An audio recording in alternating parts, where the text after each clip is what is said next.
जय जवान जय किसान विद्यार्थियों, स्वागत है आप सभी का तिवारी एग्रीकल्चर एकेडमी के डिजिटल क्लासरूम में।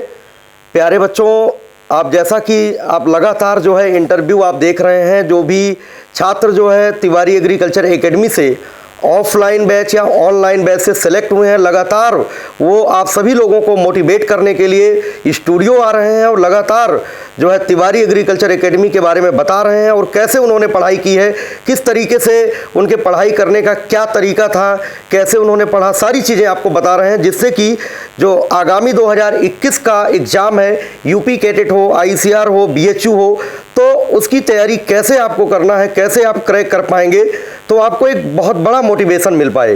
तो आज उसी सीरीज में आपके सामने जो है उपस्थित करा रहे हैं, आपके सामने प्रेजेंट है रोहित कुमार सिंह। ठीक है, इन्होंने बहुत अच्छी रैंक प्राप्त की है एमएससी एग्रीकल्चर एंट्रेंस में। ठीक है, एमएससी एजी में इन्होंने मात्र 6 महीने पढ़ करके कंटिन्यूअस तिवारी एग्रीकल्चर एकेडमी के ऑफलाइन बैच से 6 महीने 6.5 महीने करीब इन्होंने पढ़ाई किया है और ओवरऑल रैंक इनकी एमएससी में 63 है और इनके मित्र की रैंक जो है बहुत अच्छी है। कितनी रैंक है बेटा? 189 रैंक है, उत्कर्ष उपाध्याय। ठीक है, एमएससी एग्रीकल्चर में टोटल जो है ऑफलाइन बैच में 5 स्टूडेंट थे, जिनको पढ़ाने के लिए 5 टीचर्स लगे हुए थे और बड़ी मेहनत के साथ बच्चों ने और टीचर्स ने जो है साथ दिया और बहुत अच्छा रिस्पांस मिला कि 5 में 2 बच्चे सेलेक्ट हुए। जैसा कि जब रिजल्ट आया तो हमने फेसबुक पर भी रिजल्ट जो है दिया था और बहुत सारे दूसरे कोचिंग संस्थान वालों ने जो है फर्जी रैंक बताया था।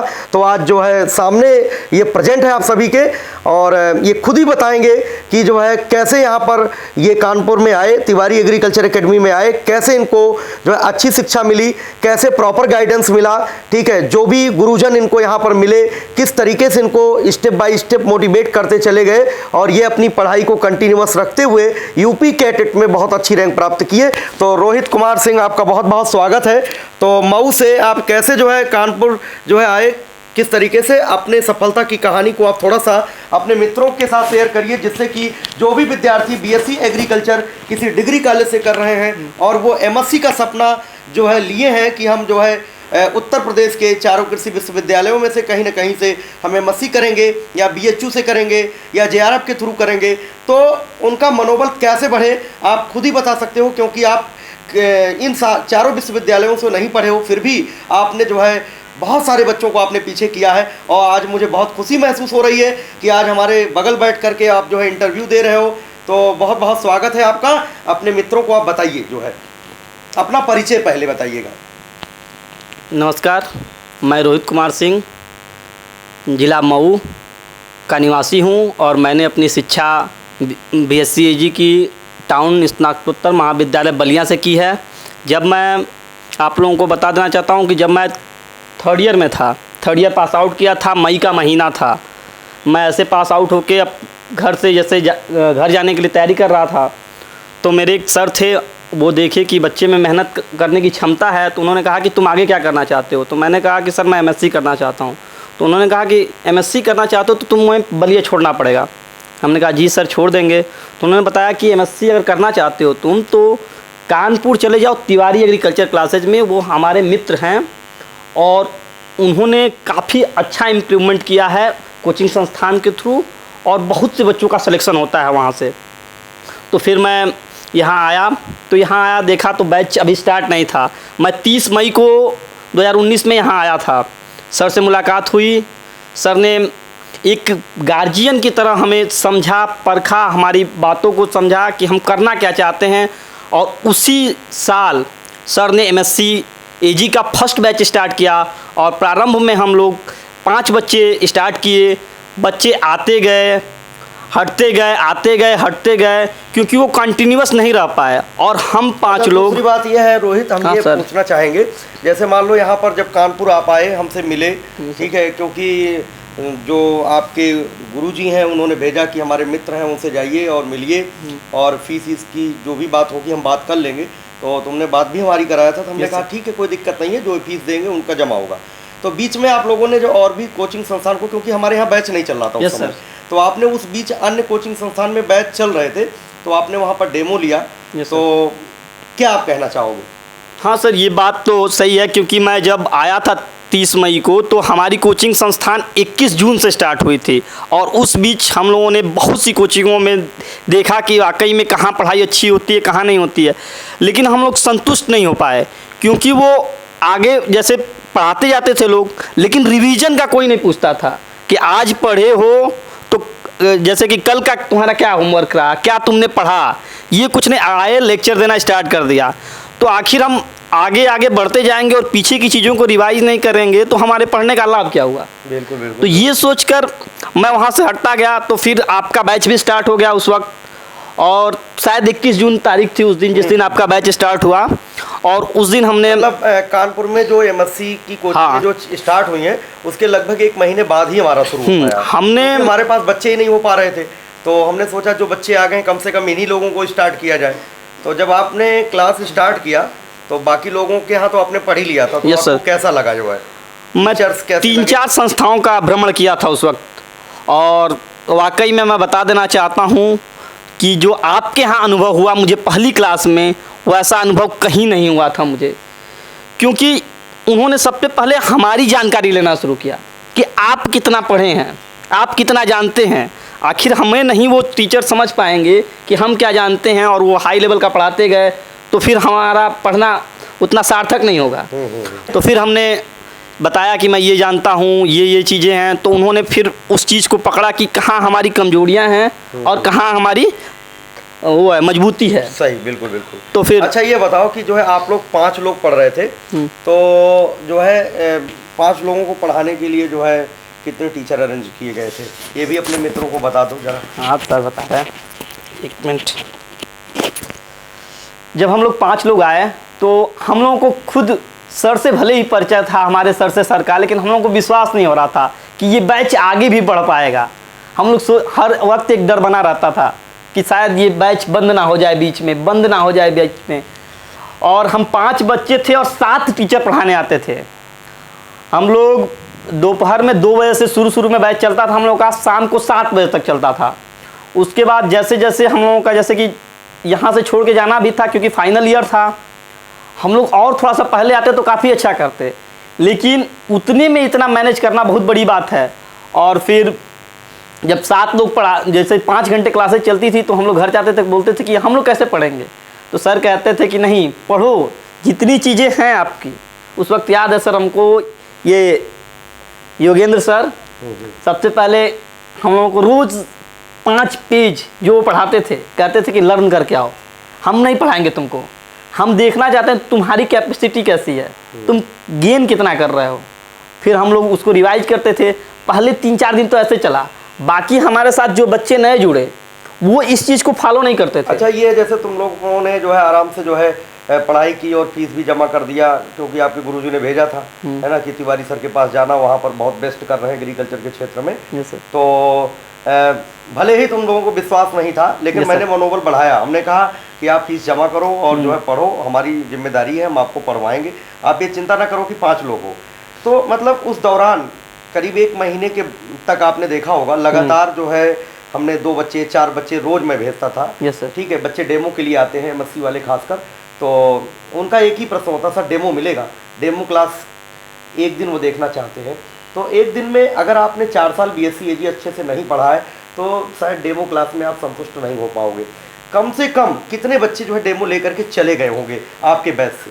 सर उस दौरान 2 से 3 महीने तक लगातार बच्चे आए थे, लगातार आए। हाँ। और ऐसा कोई दिन नहीं रहता था जिस दिन 1-2 बच्चे आए ना, कभी कभी तो 5-5 बच्चे आते थे। 5 आते थे। और लेकिन वो टिकते नहीं थे, वो सोचते थे कि एक ही दिन में मुझे ऐसा कोई घुमा के कर दे। अच्छा उनसे मैं पूछता भी था, ऐसा नहीं है, मैं पूछता भी था क्या समस्या आई, तो ये बताते थे कि सर लोग जो इंग्लिश में पढ़ाते हैं, नोट्स बनवाते हैं, समझाने को तो हिंदी में पढ़ा देते हैं, लेकिन इंग्लिश में नोट्स बनवाते हैं। तो बच्चों आप ये बताओ, अगर एमएससी का आप एंट्रेंस देने जा रहे हो तो जो सिलेबस है वही तो पढ़ाया जाएगा। अगर इंग्लिश मीडियम में पेपर जो है बनता है तो इंग्लिश में नहीं पढ़ाएंगे तो आपको किस में पढ़ाएंगे? तो थोड़ा सा आपको मैनेज करने की ज़रूरत होगी। जरूरी नहीं कि रोहित जब आए तो तुरंत ही इनको जो है इंग्लिश समझ में आने लगा। तो आपको कैसा अनुभव हुआ? थोड़े समय में तो क्लियर हो गया होगा सब। नहीं सर, चूँकि हम लोगों का बैकग्राउंड भी ठीक था और शुरू से हम लोग पढ़ते थे। सबसे बड़ी चीज़ थी कंटिन्यूटी, बच्चों के पास नहीं थी सर। जो बच्चा कंटिन्यूअस लगा रहा वो काफ़ी अच्छी, जैसे हम लोगों जब BSc में बच्चा आता है तो आपको पता ही होगा कि जो यूजी कर जो इंटर करके एग्रीकल्चर बच्चा आता है उसकी इंग्लिश बहुत वीक होती है और ये सबसे वीक पॉइंट है। जबकि वही बच्चा वहीं से इंग्लिश सीखना स्टार्ट करता है और 3rd ईयर 4th ईयर आते आते उस बच्चे को इंग्लिश की नॉलेज हो जाती है, काफ़ी अच्छी हो जाती है सर। तो जो बच्चे जो है मतलब डेमो एक दिन लेके चले जाते थे तो उनको क्या कहना चाहोगे कि ऐसे छात्र जो एक दिन में परखना चाहते हैं, क्योंकि 16 सब्जेक्ट लगभग जो है पढ़ाए जाते हैं MSc एंट्रेंस में, और तो उनको क्या बताना चाहोगे कि जो है उनको क्या एक दिन में आकलन कर लेना चाहिए MSc एग्रीकल्चर एंट्रेंस एग्जाम की तैयारी, कि ये करा पाएंगे कि नहीं करा पाएंगे? हो सकता है कि कोई संस्थान ऐसे भी करते हो कि आपको एक दिन में हिंदी में पढ़ा करके संतुष्ट कर देते हो, आपका फीस ले लेते हो, लेकिन ओवरऑल आपका रिजल्ट नहीं बन पाता। सोचो मतलब एक डिग्री कॉलेज का स्टूडेंट, यानी कहने का मतलब इन चारों विश्वविद्यालयों का स्टूडेंट ना होकर के भी 63 रैंक लाना जो है अपने में एक बहुत बड़ी बात है ना, बहुत बड़ा अचीवमेंट ये है।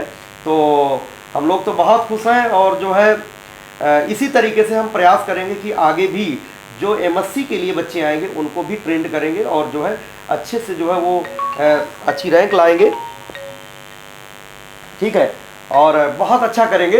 तो जो आपके जूनियर्स या आपके मित्र लोग जो आना चाह रहे हैं MSc एंट्रेंस एग्जाम की तैयारी करने के लिए दिवाली के बाद, तो उनको क्या कहना चाहोगे?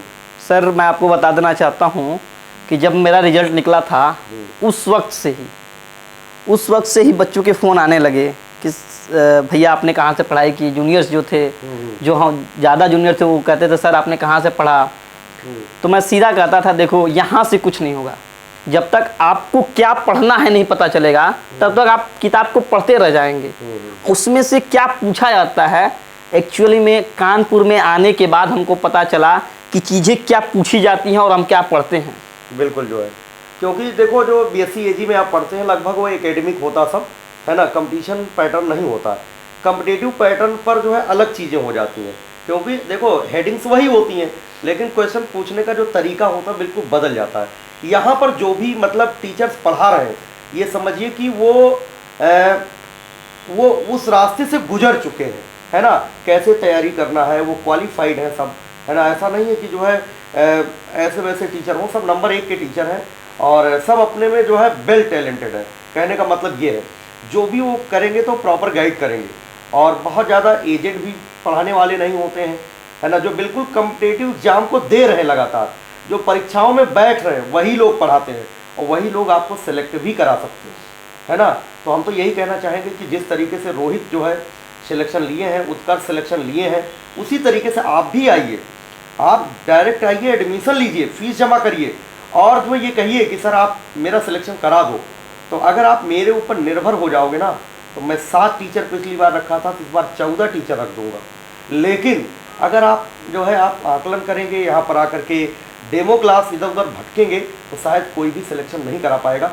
बहुत सारे कोचिंग संस्थान यहाँ पर MSc में 100 50 बच्चे पढ़ाए, लेकिन आज सिलेक्शन के नाम पर शायद CSA यूनिवर्सिटी में तो कोई नहीं गया, है ना, मतलब कोई बच्चा सेलेक्ट नहीं हो पाया। लेकिन यही 5 बच्चे ऐसे थे जो उन सभी बैचों में बैठ करके वो निकल के चले आए मेरे पास, और यही जो है हीरे की तरह जो है चमकने लगे।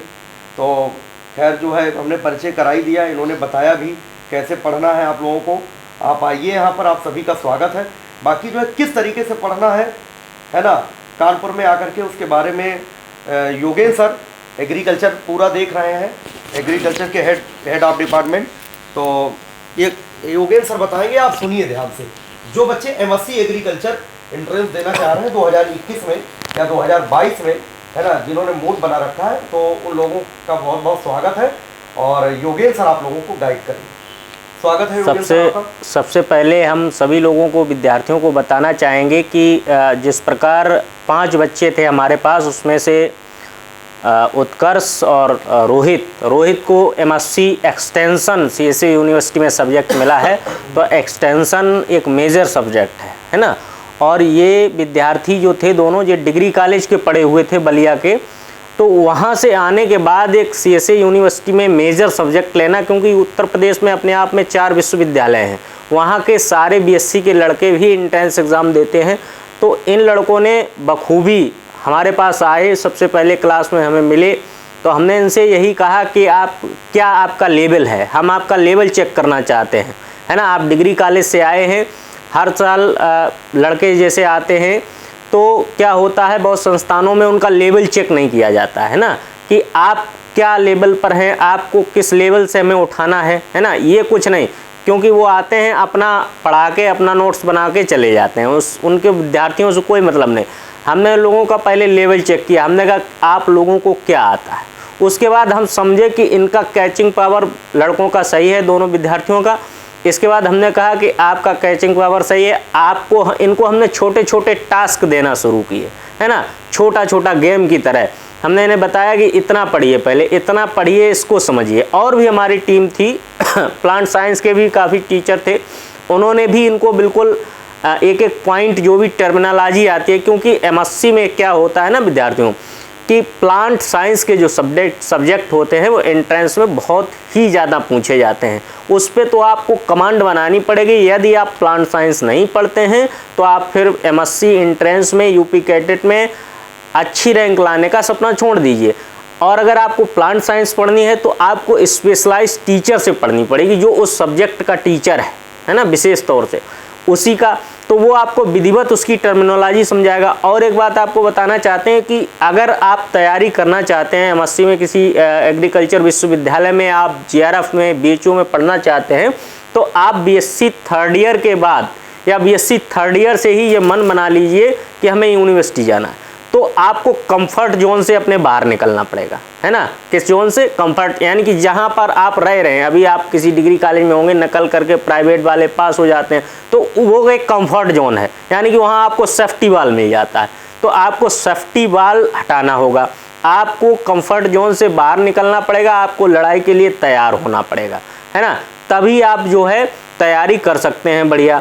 अब आप वहाँ जब कंफर्ट जोन से बाहर निकलेंगे तो आपको बहुत सारे कानपुर आएंगे, यहाँ पर संस्थान भी मिलेंगे, लेकिन इन लोगों को 5 ही विद्यार्थियों को, हमारा मनोबल भी डाउन नहीं हुआ। 5 लोग थे, इसलिए मनोबल नहीं डाउन हुआ कि इन लड़कों को, इन विद्यार्थियों को जो हम काम देते थे वो ये प्रॉपर याद करके, हम आपको ट्यूशन की तरह एज अ गाइड करते हैं, एज अ कोचिंग की तरह नहीं यहाँ गाइड होता है, यहाँ पर एज अ ट्यूशन की तरह हम अपना भी काम कराते हैं और आपसे फीडबैक भी लेते हैं कि आपने क्या किया है ना। ऐसा नहीं है कि हमने यहाँ पर बता दिया, आप चले गए और आप कोई कुछ पढ़ नहीं रहे, उस पर काम नहीं कर रहे। तो काम तो आपको करना पड़ेगा। जब तक आप काम नहीं करेंगे, आप 10 बार रिवाइज नहीं किताबों को करेंगे, है ना। कुछ बेसिक किताबें भी हैं एमएससी एंट्रेंस के लिए, जैसे नेमराज सुंडा हुई, अरुण कट्यायन की वॉल्यूम 1 हुई, वॉल्यूम 2 हुई, है ना, एस.एन. गुप्ता की इंस्टेंट हार्टिकल्चर हुई। तो ये तो बेसिक किताबें ही हैं, है ना, इनको तो आपको पढ़ना ही पड़ेगा।